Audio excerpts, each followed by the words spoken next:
अस्सलाम वालेकुम friends, welcome back my YouTube channel cook with Mariam. बिस्मिल्लाहिर्रहमानिर्रहीम। आज हम बनाएंगे आलू बेसन वाला नान घर में, वो भी बिल्कुल बाजार जैसा। आज हम घर में तैयार करेंगे झटपट में, बहुत ही साफ सुथरे हाथों से।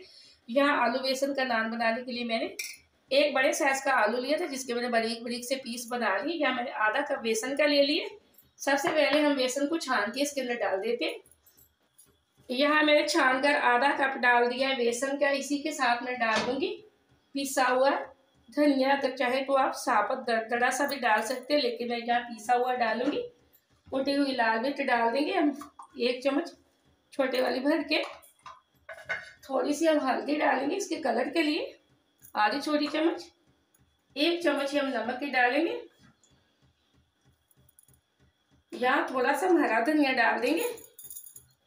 अब थोड़ा सा पानी डाल के इसका गाढ़ा सा बैटर हम तैयार कर लेते हैं।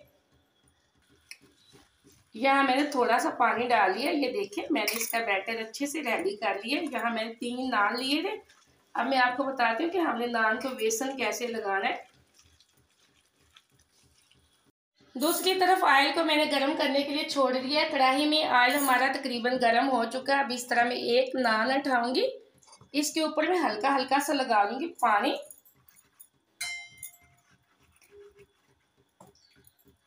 ये देखिए, मैंने हल्का हल्का से इसके ऊपर सारे के पानी लगा दिए। माशाल्लाह बहुत आसान तरीके से ये हमारे नान तैयार हो जाएंगे। अब छोटी छोटी रेसिपी हैं, इनको घर में बनाया करें। वीडियो को पूरा देखा करें, लाइक भी किया करें। आपने अगर अभी तक चैनल को सब्सक्राइब नहीं किया तो जल्दी से कर लें। ये आपकी तरफ से प्यार है। मुझे खुशी होती है कि मैंने आपको कोई आसान और अच्छी चीज़ सिखाई है। मेरी कोशिश हमेशा से होती है कि मैं आपको कोई अच्छी और आसान सी रेसिपी बताऊँ जो आप घर में ईजीली बना सकें। इसी तरह मैं सारे नान के ऊपर आलू भुला देती हूँ। यहाँ मैंने सारे नान के ऊपर लगा दिए। हल्के से हम इसको प्रेस कर लेंगे। दूसरी तरफ ऑयल हमारा गर्म हो चुका है। हाई फ्लेम पे हम इसको, ऑयल को मैंने गर्म किया था। ऑयल हमेशा ज़्यादा गर्म करके इसके अंदर डालना है। यहाँ मैं नान को उठाऊंगी और कढ़ाई के अंदर डाल देती हूँ। यहाँ मैंने नान को उठाया और ऑयल के अंदर, कढ़ाई के अंदर मैंने डाल दिया। अब हम इसको 2 मिनट के लिए इसको ऐसे ही छोड़ देंगे फ्राई करने के लिए।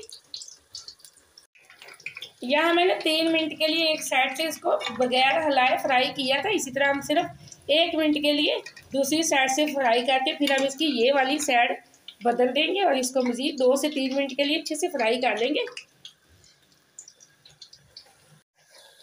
ये देखें, माशाल्लाह हमारे लुक चेक करें नान की। आलू वाला नान और बेसन वाला घर में तैयार कर सकते हैं। जितने चाहे आप आलू लगा लें। अगर बाजार से लेने जाएंगे तो आपके थोड़े से आलूओं वाला वो इतना महंगा में नान देते हैं। इस तरह हम थोड़े से आलूओं से ढेर सारे नान हम घर में तैयार कर सकते हैं। माशाल्लाह बहुत आसान रेसिपी है।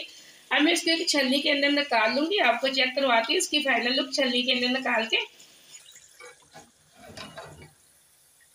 यहाँ माशाल्लाह आप इसकी लुक चेक करें। ये देखिए, बाजार से कई गुना बेहतर मैंने इसको घर में तैयार कर लिया। आप इसको दही की चटनी से खाएं, बेशक मेहमानों के आने से घर में बनाएं, कोई मसला नहीं। बहुत आसान रेसिपी। इस रेसिपी को लाजमी ट्राई करना। मुझे कमेंट में बताना कि आपका नान कैसा बना। मुझे दी अगली रेसिपी की इजाज़त। अल्लाह हाफ़िज़।